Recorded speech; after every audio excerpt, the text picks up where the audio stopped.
Okay, si Bitling, yan na ba? Okay, palapagan natin mga sarili. So, okay, ngayon class, ay may inihanda ako dito ng matutunan sa klase na kung saan ito yung magsisilbing gabay na sunod natin para mas maging epektibo ang proseso ng pagtuturo at pagkapuno natin sa araw na ito. Mari pang basahin ang ating alituntunin sa araw na ito. Isa, dalawa, tatlo, basa. Sa lungkot ng guro, pumasok sa takdang oras. Huwag mawanan ng maingay o kilos sa loob ng klase. Respetuhin ang ideya ng bawat isa. Makinig sa guro habang nagsasalita. Itaas ang kanang kamay kung nais magtanong o sumagot. Okay, malinaw ba ang ating alituntunin sa araw na ito? Wala na ba kayong gusto idagdag? Wala na. Magaling naman kung gano'n. Ngayon ay, sino ang naalala sa inyo? Kung ano ang ating tinalakay ng nakarang pagkikita? Okay, sino? Ano kaya ang tinalakay natin ng nakarang pagkikita? Sino ang makapagsasagot? Sino? Yes, Ginoong Palakakal.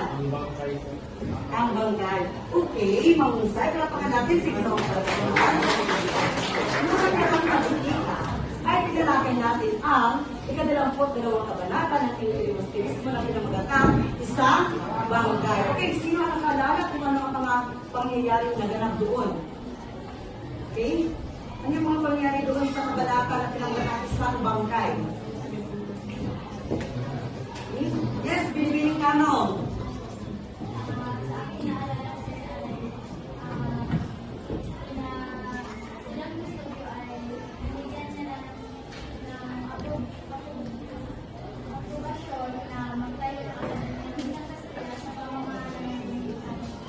Okay, maraming salamat, Binibining Kanong. No, yun ang mga pangyayari na naganap sa 22 kabanata ng Evangelismo. Ngayon, may katanungan pa ba kayo tungkol sa kabanata yun? Wala na? Okay, magaling naman ko ngayon.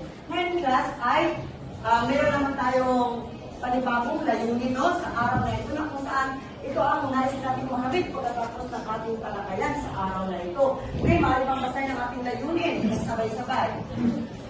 Nalutuloy ang mga sanhi sa kabuluhang nagaganap sa kabanata.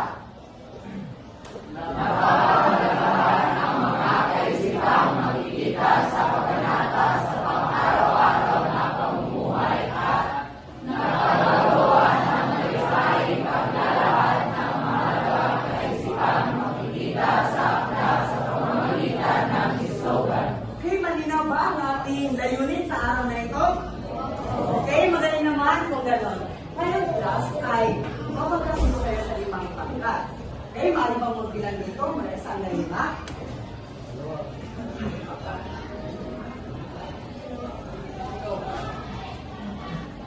Isa. Isa. Isa.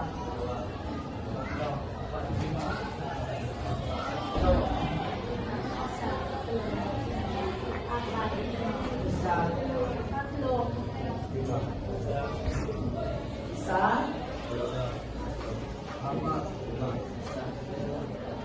Okay, class. Ngayon ay hintayin ninyo ang aking hudyat kung kayo ay pupunta na sa inyong mga kasamahan ko kapag katang.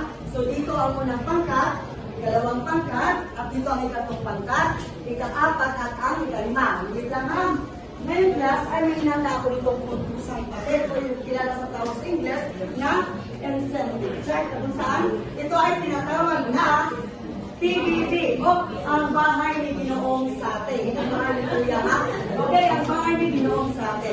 Ang gagawin lamang ay kapag kayo ay sumagot no, sa mga katanungan na ibibigay ko, ang sasadyang ito ang sasadyang pagkatan ninyo.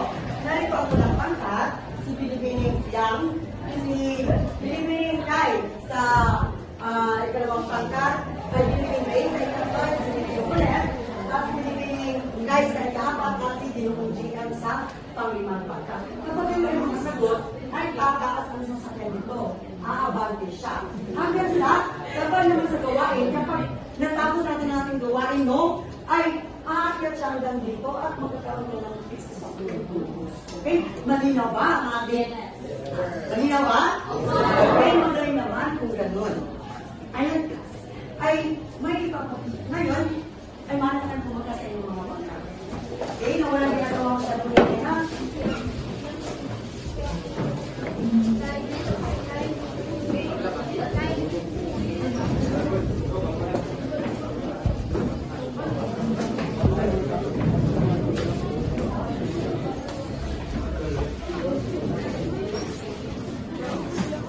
Okay, nasaan na ang pangkatipyang?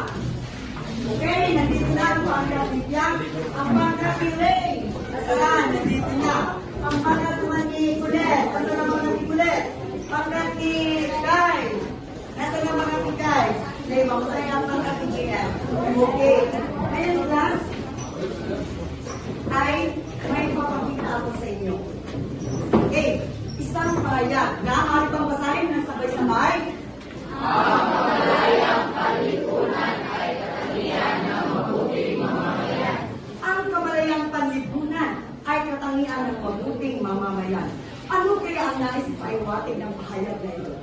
Okay, kapag nakabasa kayo ng pahayag na ito, nakikita niyo, ano kaagad ang pumapasok sa inyong isipan? Okay, dito tayo sa unang pagkat, Ginoong Ilocanan. Kasi sa protection sa ating pagkakaintindi, ikaw ay isang mabuting mamamayan. Kailangan mo na dapat mayroon ng maaaring kung ano ang mangyayari. Okay, magaling. Dapat may malay ka kung ano yung mga pangyayari sa iyong bansa. Sino pa? Yes, Ginoong Erot. Para sa akin, sir, ang intindihan tungkol sa teksto ay ito ay ang ating pagkamamamayan ay refleksyon ng ating lipunan. Kaya, ibig sabihin, kapag ang ating lipunan ay mabuti ang kalagayan, ibig sabihin tayo ay mabuting mamamayan. Okay, mahusay, no? Na sabi ba ni Ginoong Erot na ang pamayanan daw, ang ating pagiging pagkamayan, no? Ay refleksyon ng ating lipunan. Kung kaya, dapat alam natin kung ano yung mga pangyayari na naganap sa ating lipunan. Yes, Ginoong Mar?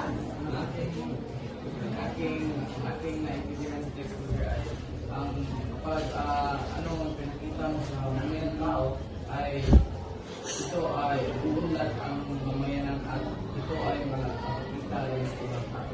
Okay, maraming salamat, Ginoong Mar. Magaling, no? Parang sinasabi niya na kung ikaw ay isang aktibong mamamayan, ito ay magsisilbihan tungo sa pagtundan o tungo sa kaunlaran. Yes, binibining kapala.